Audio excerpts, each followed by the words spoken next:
So hello everyone, we are back again with numericals, and this time the numericals are from the ICSE grade 10 textbook. The chapter is the first one. The name of the chapter is force, and we'll be solving the numericals. We'll try to solve numerical 1, 2, 3 and 4 today. So let's see what question 1 says. Before that, it says there's a small note given here which says that for a uniform rod, its weight acts at its midpoint. So this we'll discuss when we'll come to the uniform rod question. So we'll start with the first question. The first question says the moment of force of 10 Newton. So remember that whenever you're solving a numerical, first thing you need to do is write down what is given. So it says force of 10 Newton.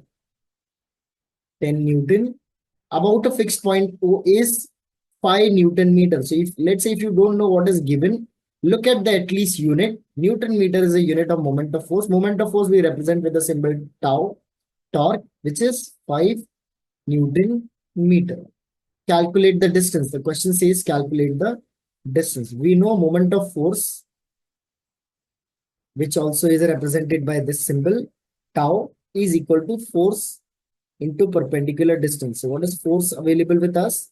That is 10, and perpendicular distance we have to calculate. Moment of force is 5. So our answer is going to be 5 upon 10, which is D. So therefore answer comes out to be 0.5